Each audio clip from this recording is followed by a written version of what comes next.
ఇక నేను దైత్య జాతి విజయ పతాకాన్ని ముల్లోకాల్లోనూ ఎగరవేస్తాను.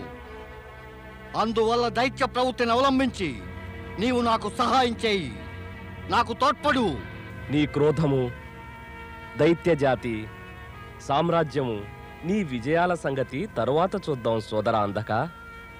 నీవు ముందు ఒకటి చెప్పు, మన్మధుడి వంటి ఈ రూపాన్ని ఎలా పొందగలిగావు? ఉన్నట్టుండి ఇంత పెద్ద మార్పు ఎప్పుడు, ఏ విధంగా జరిగింది? ఇందులో మార్పేమీ లేదు. ఇది నా మూల స్వరూపం. ఇంతకు ముందు నేను అంధుణ్ణి, దైత్యుల గౌరవం ఎరుగనివాణ్ణి. కానీ ఇప్పుడు నాకు దివ్యమైన దృష్టి ప్రాప్తించింది. ఇప్పుడు నాకు తెలిసింది, నా ప్రయత్నాల వల్ల దైత్యుల శక్తులు చరమస్థాయిని చేరుకుంటాయి. ఇప్పటిదాకా నీవు ఆ విష్ణువును ఆరాధిస్తూ దైత్యులకు విరుద్ధంగా కుట్ర పన్నినందుకు నీకు మరణశిక్ష విధించిన అది తక్కువే. మా పినతండ్రి కొడుకువు గనక నిన్ను నేను క్షమిస్తున్నాను. ఇప్పుడు నీకున్నదల్లా ఒక్కటే మార్గం. నీవు నాకు సహాయకుడవై నాకు తోడ్పడు. లేదు, ఎన్నటికీ కాదు. నేను దైత్య శక్తికి ఎన్నడూ తోడ్పడబోయేది లేదు. దైత్యులు తమ శక్తిని దురుపయోగం కావిస్తారు, నిర్దోషులను పీడిస్తూ ఉంటారు. తమ సుఖం, స్వార్థం కోసం ప్రాణాలను సైతం తీయడానికి కూడా వెనకాడరు. దైత్యులు ఇతరులను ఎంతో కష్టపెట్టి తాము సుఖాలను పొందచూస్తారు. లేదు, నేను ధర్మాన్ని, భక్తి మార్గాన్ని కూడా విడనాడి నీకు సహాయం ఎన్నడూ చేయలేను అంధక. అంధక, ధర్మపరాయణులు, విష్ణు భక్తులు పిరికివారు కారు. నీకు ఖడ్గపు భాష మాత్రమే అర్థమైతే నేను కూడా నీతో అదే భాషలో మాట్లాడతాను అంధక. ఇంత సాహసమా? ధర్మంపై విశ్వాసమున్న వారి సాహసానికి పరిమితులుండవు అంధక. నేను నీ అపవిత్రమైన ఉద్దేశాలు, నీ అత్యాచార ప్రహారాలను వ్యర్థం కావించి నీవిక్కడికి అనుమతి లేకుండా ప్రవేశించినందుకు శిక్షిస్తాను. ఆపు నీ అధిక ప్రసంగం.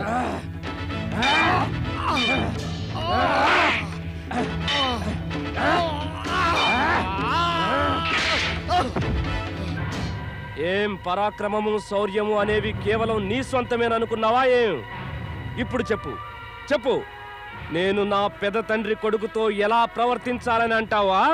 ప్రహ్లాద, నీవు ధర్మాన్ని, నీతిని పాటిస్తావు, భక్తి కలవాడవు. నీ పెద్దండ్రి కొడుకునే వధించడం నీకు శోభస్కరమా? అయితే నీకు శోభస్కరమా నీ సోదరునిపై దాడి చేయడం? అదే నిజమేమో. దైత్య ప్రవృత్తి గలవాడివిగా అన్యాయాలు, అత్యాచారాలు చేయకపోతే దైత్య ప్రవృత్తియే నాశనమైపోతుందిగా. మరి వివాదం పెంచబోకు ప్రహ్లాద. నా ప్రాణాలు తీస్తే నీకు ఏం లాభం? లాభం గురించి ఆలోచించేంత వరకే నీ జీవితం పరిమితమైంది అంధక. అయితే ఇక నేను కేవలం నీ లాభం గురించే యోచిస్తాను. కేవలం యోచించడమే కాదు, చేసి చూపుతాను. ఏమిటి? అవును, నాకు తెలుసు నీవు నీ వరాల ఉన్మాదంలో పడి చేయబూనుకున్నావు కదా చేయరాని పనులన్నిటినీ. నా చేతిలో ఓడినా కూడా నీవు చేయదలుచుకున్నవన్నీ తప్పకుండా చేసి తీరుతావు. నేనాగమన్నా నీవాగవుగా. అందువల్ల ఉచితమైన పని నేను ఈ రాజ్యాన్నంతటినీ కూడా నీకు అప్పగించి మానసిక శాంతి, ఇంకా నా భక్తి ఆరాధనలకు గాను ఏదైనా ఏకాంత స్థలానికి వెళ్ళిపోవడమే. ఏమంటున్నావు సోదర ప్రహ్లాద? కానీ వెళ్ళబోయే ముందు నిన్ను హెచ్చరించడానికి ఒకటి మాత్రం చెప్పదలిచాను. దైత్య శక్తి పెరిగిపోయినట్లయితే ఎల్లప్పుడూ పతనము, సర్వనాశనము కలుగుతాయి. ఇక నీవు దైత్య ప్రవృత్తి యొక్క కుమార్గం విడనాడకపోతే నీకు పతనం నిశ్చయమే అవుతుంది అంధక. అంతే, నేను చెప్పవలసిన దింతే. ఓం హరి ఓం హరి హరి హరి ఓం, ఓం హరి ఓం హరి హరి హరి ఓం.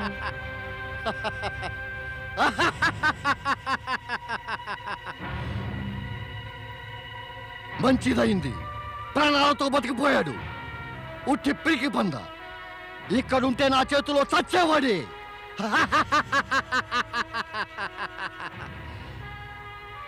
ఓరి దుష్టులారా, నా ముఖం చూస్తానే.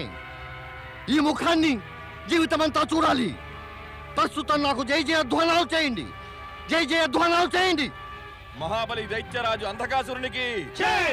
మహాబలి దైత్యరాజు అంధకాసురునికి జై!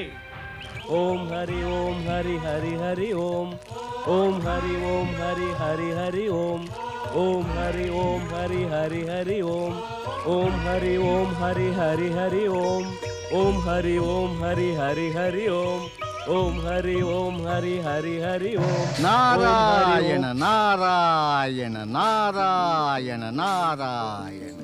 దేవర్షి నారద, ఈ ప్రహ్లాదుడి వినమ్ర ప్రణామం స్వీకరించండి దేవర్షి. మంగళం కలుగుగాక. కానీ ప్రహ్లాద, ఈ తపస్వి వేషంలో ఈ వనంలో ఎందుకు తిరుగుతున్నావు? అంతా కుశలమే కదా?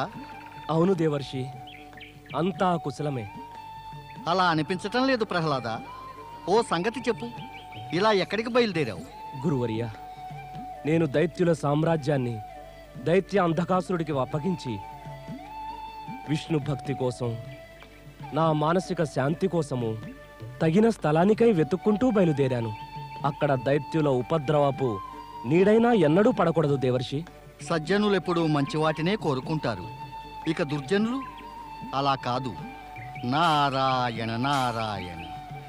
నీ వంటి భక్తులకు అదే శోభస్కరం ప్రహ్లాద. నీవిక శ్రీహరి ఆరాధనను మొదలు పెట్టాలి. మరొక విషయం మరువకు, త్వరలో అంధకాసురుడి అంతం సమీపిస్తుంది. అతన్ని నేను కూడా హెచ్చరించాను, జాగ్రత్తగా ఉండమన్నాను దేవర్షి. భగవంతుడు అతడికి మంచి బుద్ధినివ్వాలనే నా కోరిక. నీ వంటి సజ్జనులు సత్పురుషులు సదా ఇతరుల హితాన్నే తలపెడతారు.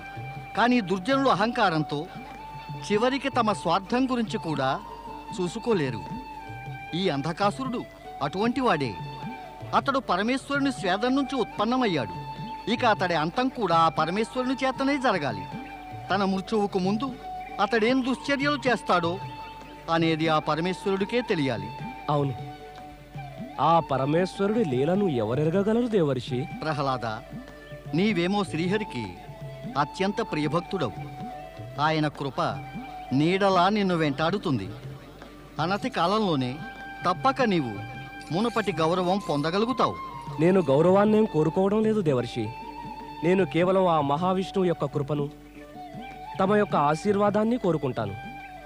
మీరు నాకు మార్గదర్శకులైనందువల్ల మీకు నేను ఎల్లప్పుడూ కూడా రుణపడే ఉంటాను దేవర్షి. నీకు సదా శుభమే కలుగుతుంది. ఎప్పుడు మనకే ఇలా జరుగుతుందేమిటి? ఎప్పుడు మనకే ఎందుకు ఇలా జరగాలి దేవగురు? ఎందుకు జరుగుతోంది, ఎలా జరుగుతోంది అని ఆలోచించేందుకు వ్యవధి లేదు దేవేంద్ర. జరగవలసినదేమిటో దాన్ని గురించి ఆలోచించు. మనం జాగ్రత్తగా ఉంటూ స్వర్గాన్ని రక్షించుకోవడం ఎంతో అవసరం. ఎందుకంటే అంధకాసురుడు ఏ క్షణమైనా స్వర్గంపై ఆక్రమణ చేయవచ్చు. దేవతలారా, దేవగురువు సరిగానే చెప్పారు. మనం రాక్షసుల ఆక్రమణకు ప్రత్యుత్తరం ఇవ్వాలి.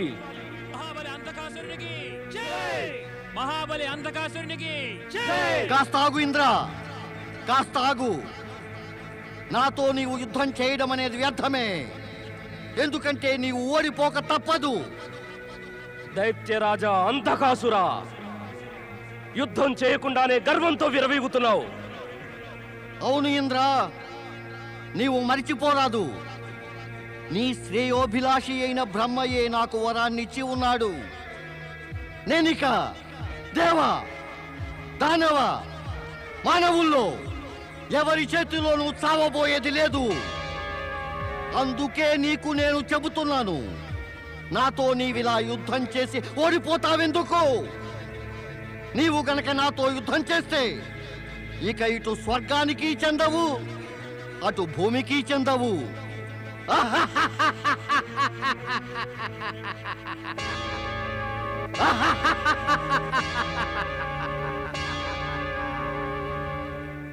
సరే కాని ఇంద్ర, స్వర్గంలో అప్సరసలుంటారట. చెప్పు ఇంద్ర, నేను విన్నదంతా కూడా నిజమేనా? స్వర్గంలో అప్సరసలుండరు? ఉంటారు. ఎక్కడున్నారు? మరి కనపడనే. అంధకాసుడు స్వర్గానికి నీ ముఖార విందం చూడటానికి రాలేదు. అతడిప్పుడు అప్సరసల సుందర వదనాలు చూడాలి.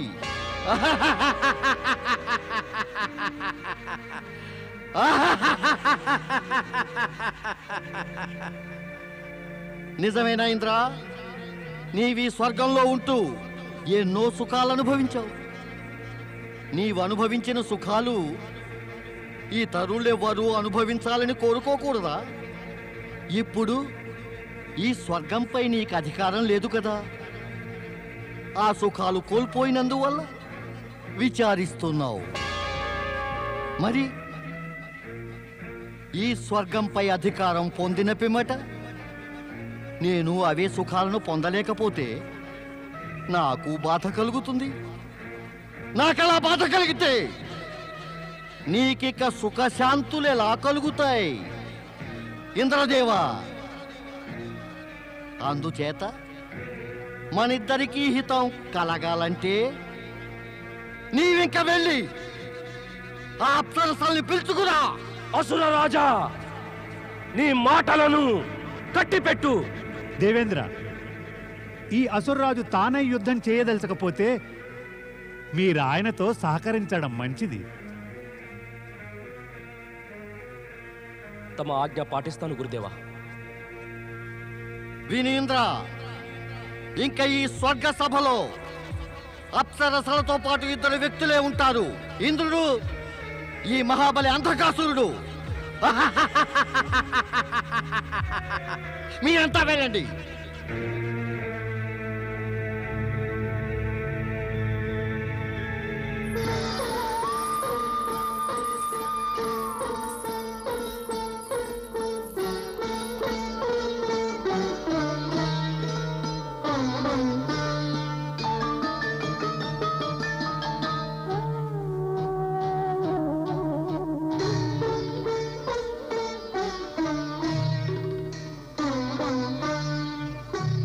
ఆహాహాహా, నేటిదాకా ఏ దేవతకు దైత్యుడికి అర్థమై ఉండదు.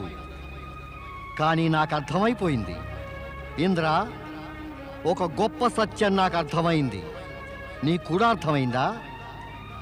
ఏమిటా గొప్ప సత్యం అంధకాసుర? అదే, నీవు నీ యొక్క దేవతలు స్వర్గపు సింహాసనాన్ని వదిలిపెట్టడానికి ఎప్పుడు సిద్ధపడలేదంటే, మా పూర్వజులైన దైత్యులు స్వర్గంపై అధికారం పొంది ప్రవేశించడానికి ఉవ్విళ్ళూరేవారంటే ఈ అప్సరసల కోసమే. మీ దేవతలకే కాదు అప్సరసలు కావాల్సింది, మా వంటి దైత్యులకు కూడా.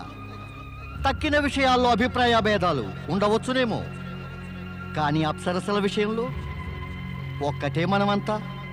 వారు మిమ్మల్ని ఆకర్షిస్తారు, కానీ మా మనసును, మా తనువును కూడా ఆకర్షిస్తారు.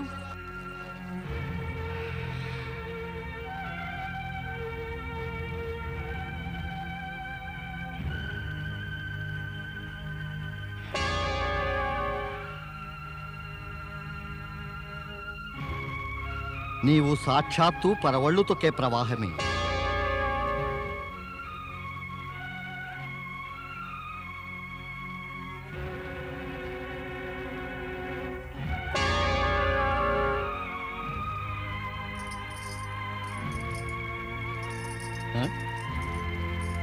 నీ రూపమనే మదిరను మా నేత్రాలు గ్రోలుతూనే ఉన్నాయి. ఈ లేడి వంటి కన్నులు, ఈ పూదీవెలా అలరారుతున్న నీ సొగసు, ఇవన్నీ చూసిన పిమ్మట తక్కిన మదిరలేవి తాగవలసిన అవసరమే కలగదు.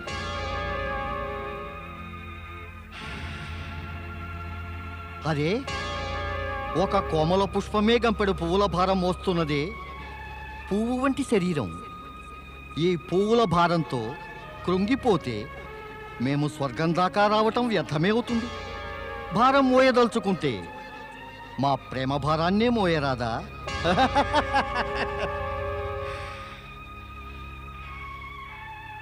సుందరి,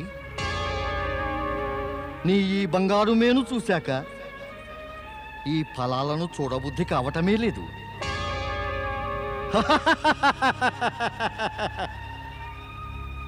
ఇంద్ర, మా రాక్షసులెప్పుడు స్వర్గంపై ఆధిపత్యం పొందినా నిన్నీ స్వర్గ సింహాసనం నుంచి వైదొలగించి స్వర్గం నుంచి వెళ్ళగొట్టారు. కానీ మేము అలా చేయబోము. కానీ అది జరగాలంటే ఇంద్ర, నీవు మాకు దాసుడవై ఉండాలి సుమా. ఒక సామ్రాట్టుకు సామంతుడైన వాడు సామ్రాట్టుకు కప్పం చెల్లించాలి. ఆ పద్ధతిలోనే నీవు కూడా నాకు కప్పం కట్టాలి. నీవు కోరుతున్న కప్పం ఏమిటి అంధకాసురా? మొదటిది ఈ అందమైన అప్సరసలు మా రాజ్యసభకు వన్నె తేవాలి. రెండవది యజ్ఞాల వల్ల నీవు పొందే హవిస్సులపై మాకు అధికారం ఉండాలి. ఆ యజ్ఞాల ప్రభావం నుండి మేము సురక్షితంగా ఉండగలం. ఏం ఆలోచిస్తున్నావు? ఏమీ లేదు.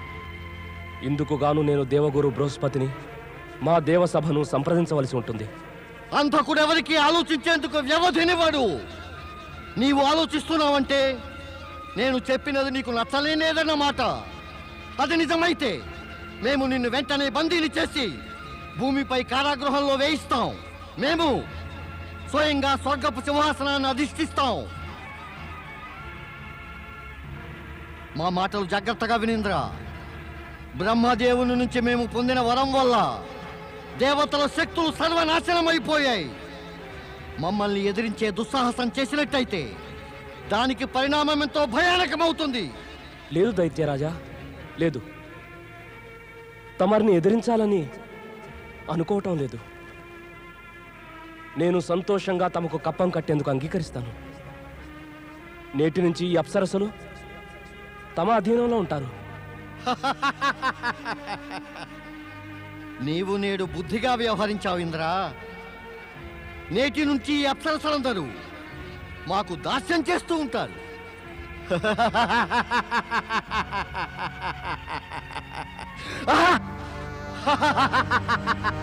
మహాబలి దైత్యరాజు అంధకాసురునికి జై! మహాబలి దైత్యరాజు అంధకాసురునికి జై! శ్రీమన్నారాయణ నారాయణ నారాయణ. మహాబలి దైత్యరాజు అంధకాసురునికి జై! మహాబలి దైత్యరాజు అంధకాసురునికి జై! మహాబలి దైత్యరాజు అంధకాసురునికి జై!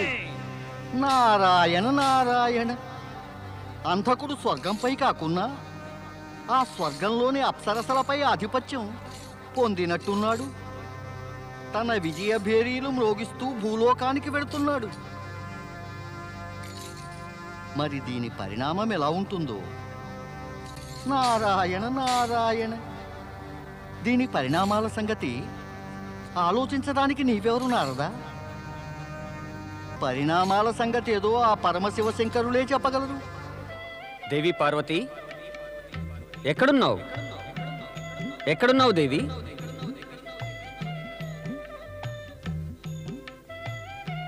దేవి, నిన్ను చూస్తుంటే ఏదో విశేష స్థలానికి వెళ్ళదలిసినట్టుగా ఉంది. అవును స్వామి, నేను మన పుత్రుడైన గణేశుడు, మన పుత్రవధువులు బుద్ధి సిద్ధిల వద్దకు వెళ్లే సన్నాహాలు చేశాను. తమరు కూడా నా వెంట రండి. కానీ దేవి, మనము నిశ్చయించుకున్నాము కదా, నేడు మనం గగన విహారం చేస్తూ సృష్టిని అవలోకనం చేద్దామని. దానికి పిమ్మట ఆనందకాననమైన కాశీ చేరి కొంతసేపు అక్కడ విశ్రమిద్దామని. కానీ స్వామి, గణేశుని వద్దకు వెళ్లాలనే నా నిర్ణయం అచంచలమే. అందువల్ల తమరు నాతో పాటు అక్కడికి వస్తేనే మంచిది. దేవి, నీవు మా నిర్ణయం మార్చచూస్తున్నావు. అది సంభవం కాదు. ఎందుకంటే నీ నిర్ణయం ఎంత గట్టిదో మా నిర్ణయం కూడా అంత గట్టిదే. విషయము, మన చర్చ వివాదంగా పరిణమిస్తున్నాయి స్వామి. కారణం నీవే కదా. నేనా? నేను కారణమా ఈ వివాదానికి?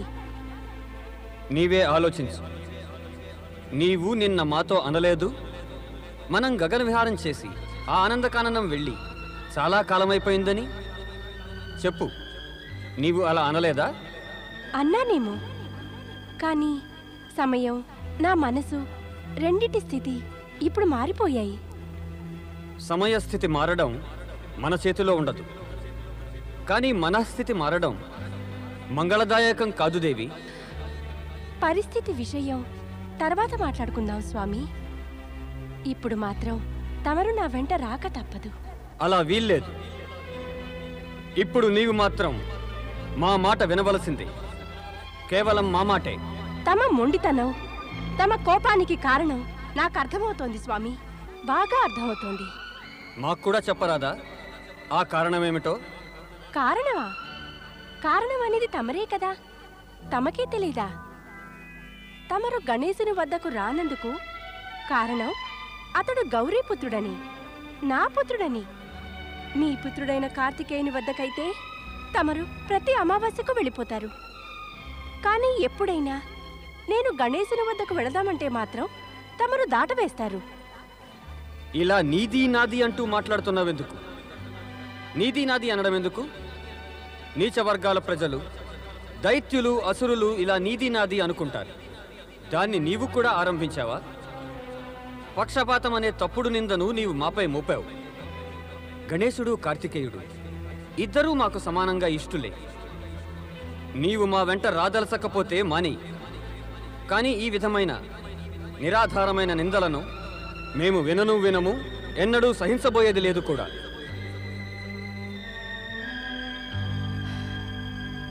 తమరు ఎన్నైనా చెప్పండి స్వామి, నేను మాత్రం గణేశుని వద్దకే వెళతాను.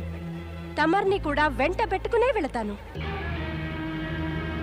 ప్రణామం పరమేశ. ఏమైంది స్వామి తమరు? నంది, మేము పాశుపత వ్రతం ఆచరించడానికి అజ్ఞాత స్థలానికి వెళ్ళ నిశ్చయించుకున్నాం. మా సంగతి కనుక పార్వతి అడిగితే ఆమెకు చెప్పేయి, మమ్ము వెతకడానికి వ్యర్థ ప్రయత్నాలు చేయవద్దని. అది అనవసరం. ఎందుకంటే మమ్మల్ని వెతకడానికి ఆమె దివ్య దృష్టి కూడా ఆమెకు పనికిరాదు సుమా. నంది, నంది, ఎక్కడున్నారు స్వామి? ప్రణామం మాత. మాత, మన పరమేశ్వరుడు ఎంతో అలిగినట్టుగా కనపడ్డారు. ఆయన చెప్పారు పాశుపత వ్రతం ఆచరించడానికి అజ్ఞాత స్థలానికి వెళ్తున్నారట. అందువల్ల తమరు ఆయనను వెతకబోకండి. నంది, పరమేశ్వరుని నేను ఎలాగో వెతకగలను.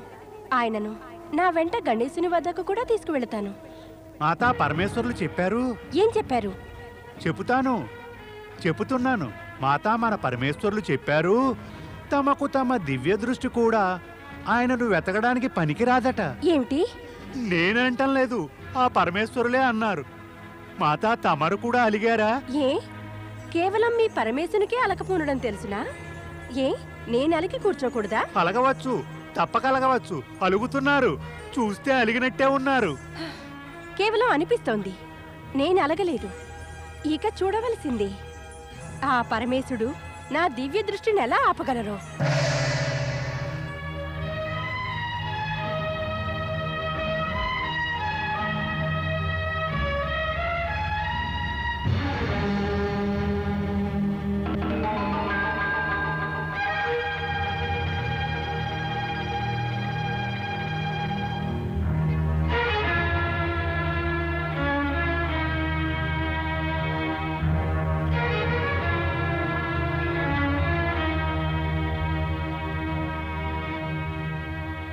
నారాయణ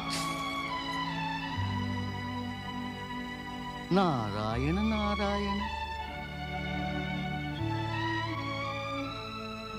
నారాయణ నారాయణ. మాత, తమరు ఎవరిని వెతుకుతున్నారు? నేను పరమేశుని వెతుకుతున్నాను నారదా. ఆయన అలిగిపోయి కైలాసాన్ని త్యజించి ఏదో అజ్ఞాత స్థలానికి వెళ్ళిపోయారు. నా దివ్య దృష్టికి కూడా ఆయన కనబడటం లేదు. నేను ఆయనను నా వెంట గణేశుని వద్దకు తీసుకువెళ్ళదలిచాను. మాత, కొంతకాలం పాటు గణేశుని వద్దకు వెళ్ళే ఆలోచన మానుకోండి. తమరు కేవలం ఆ పరమేశ్వరుణ్ణే వెతకండి. ఆయనను మీరు నిర్మల హృదయంతో పిలిస్తే ఆయన మీకు తప్పక కనిపిస్తారు. నేను ఆ పని చేస్తాను నారదా, అలాగే చేస్తాను. నారాయణ నారాయణ.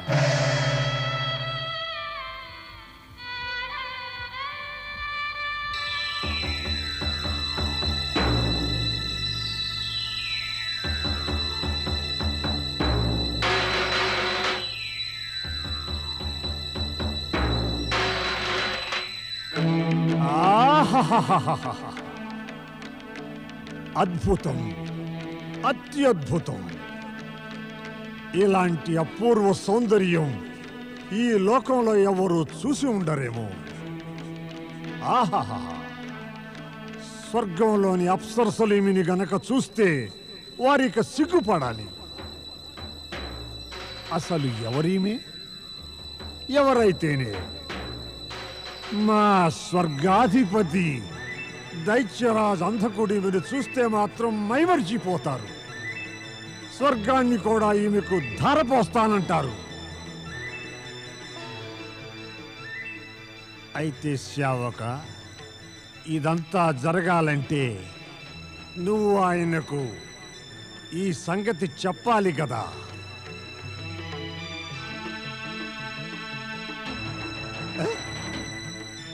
ఎక్కడికి వెళ్ళింది ఈమె?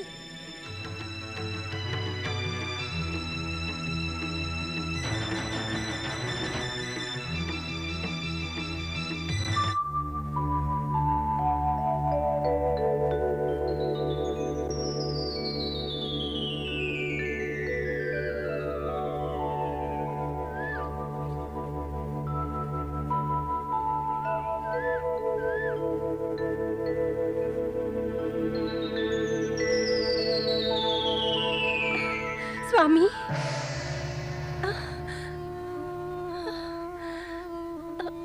ఇదేంటి?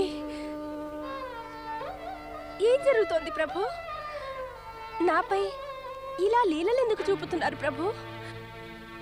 నన్ను మీ యొక్క లీలలకు గురి చేయకండి.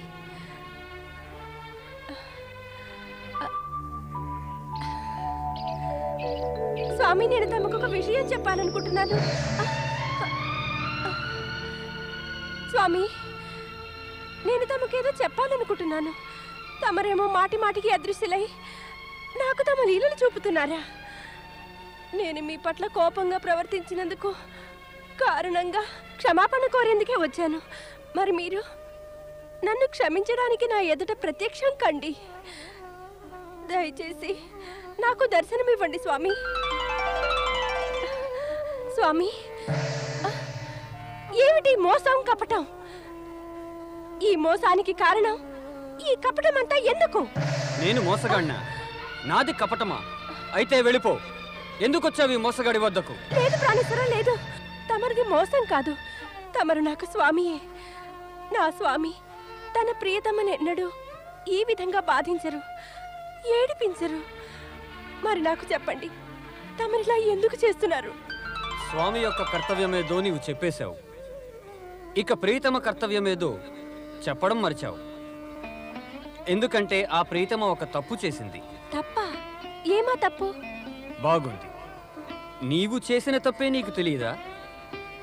ప్రియతమ అకారణంగా అలిగిపోతే మరి స్వామి యొక్క మనస్థితి ఎలా ఉంటుంది? స్వామి అలిగిన ప్రియతమకి పదే పదే నచ్చజెప్పబోతే ప్రియతమ ఊరుకోదు. సరే, మాట వినిపించుకోకపోతే ఇక ఆ స్వామి మనసుకి ఎంత బాధ కలుగుతుందో ఆ అనుభవం తెలియాలంటే ప్రియతమకి కూడా ఇటువంటి పరిస్థితి కలగవలసిందే. ఇప్పుడు అర్థమైందా నేను పదే పదే అదృశ్యమవడానికి గల కారణం? ప్రాణేశ్వర, ప్రాణేశ్వర,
ప్రశ్నించును నా హృదయమునన్నే కలిగెను ఏల విషాదం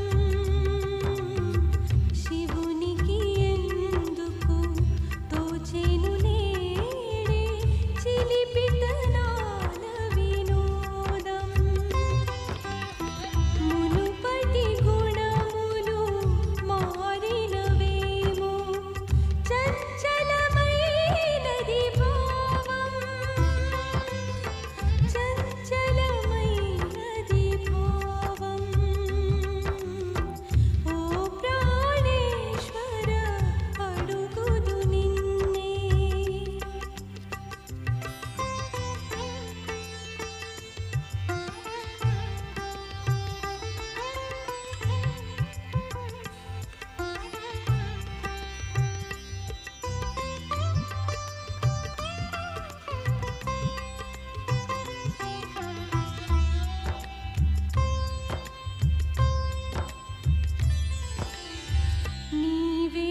tum